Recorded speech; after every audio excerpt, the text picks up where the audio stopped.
So we have some of the details of Joe Biden's infrastructure plan. This just came out. So this is according to the Washington Post. The White House is expected to unveil a $2.25 trillion infrastructure package, $650 billion to rebuild U.S. infrastructure, $400 billion to care for the elderly and disabled, $300 billion for housing infrastructure, $300 billion to revive U.S. manufacturing. Now, another fact that we just learned about this is they try to pay for, I don't know if it's all of it or close to all of it, through tax hikes on businesses, and that's part of the same plan. So I guess they're putting together some of the tax reform that they want to do and some of the infrastructure stuff, and it's a lot more deficit neutral of a plan than anybody expected it to be. But really, the whole point of giving you this information and talking about it is to say the following. This is pathetically less than what the number needs to be. Now, Biden has actually been jovial behind the scenes at the fact that he's being told by many advisors and people in his inner circle that he's been a lot more bold than Obama. And to be fair, that's totally true. Barack Obama listened to Larry Summers, neoliberal economist, terrible, wrong about so many things. Listened to Larry Summers when Larry Summers said for the stimulus package during the Great Recession that, no, you want the price tag to be under $1 trillion because over $1 trillion is scary, it's too big of a number, and it's not a good idea. What did he say? Larry Summers is the guy who said about stimulus checks, $2,000 stimulus checks, oh, that'll overheat the economy. My ass cheeks, it'll overheat the economy. People need that money, idiot. So Obama listened to Larry Summers, and his stimulus, I forget what the number was. I feel like it was $787 billion for Obama's stimulus package during the Great Recession. So Biden comes in. Obviously, we have COVID, we have the economic downturn, and they do a $1.9 trillion stimulus package. And it includes a bunch of stuff, the child tax credit, saving pensions for over 1 million Americans, a lot of stuff in there.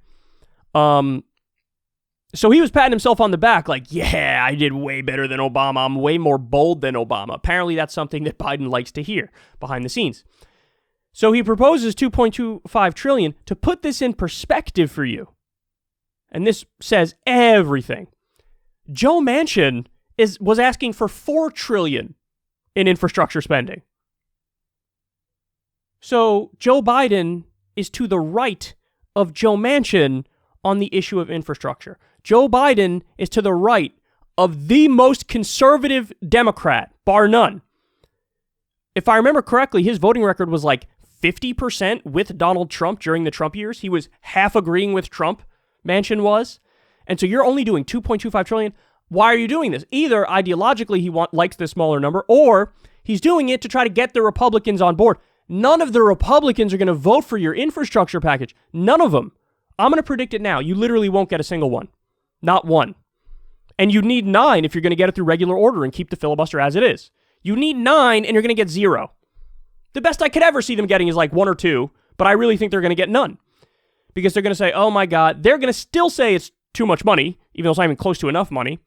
And they're also going to say, oh, I disagree in principle with any tax hikes on anybody who's either wealthy or on corporations. So you're not going to get any. So what are you doing? Negotiating against yourself. Again, unless he ideologically leans more in this direction. To put this in perspective for you again, Joe Manchin wants $4 trillion. There was a report that came out in 2017. The amount of money you would have needed to spend on infrastructure to sufficiently upgrade it as of 2017, $4.7 trillion. And that's adequately upgraded. That's not what I'm in favor of and what I think everybody should be in favor of, which is take our infrastructure from a grade of C to a grade of A++. I want us to have the best infrastructure in the world by far, and I don't even want the second country to be close. I want to do what is effectively a new deal in this country and make us the envy of the world and create millions of jobs in the process and make this country beautiful from sea to shining sea. And so if you were to do that, you need to spend way, way, way more than this. Really, 4.7 trillion is just the beginning of the conversation because that's only adequately upgrading it, and that's as far back as 2017. That's not enough. Bernie Sanders' plan, by the way, when he was running for office, when you actually tally it all up, it's effectively about $16 trillion in infrastructure spending. $16 trillion. You have some of the left flank of the Democrats in the Senate are calling for $10 trillion.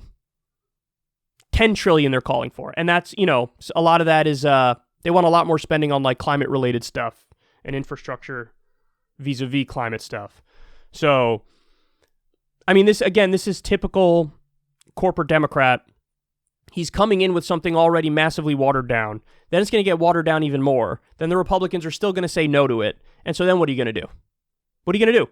I want nothing more than for Joe Biden to wake up and realize these games are useless.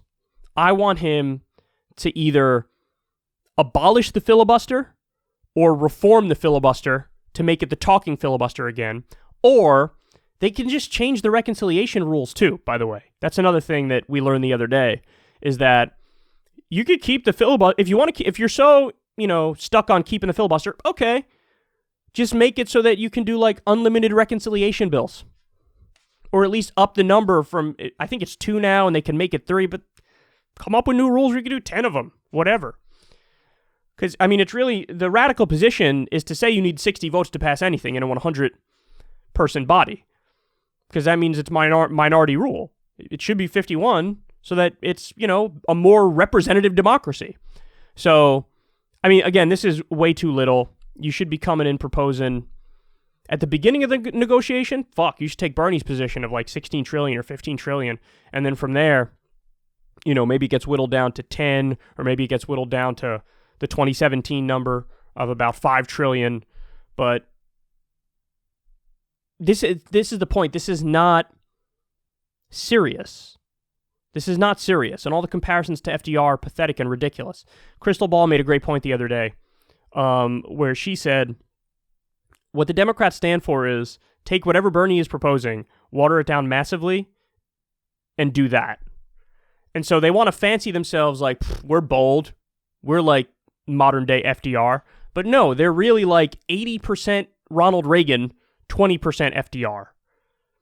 And there's not much you can say about that. You can say it's better than 100% Reagan. Congratulations, you're better than elected Republicans. Lowest bar of all time. But really, I think the thing that's so frustrating is that they are still 80% Reagan, 20% FDR, and they want credit as if they're 100% FDR. And, this is comical. I think this plan is comical. It's way too little. All the experts will tell you that. And yet again, you're going to run into a brick wall anyway, so why not swing for the fences?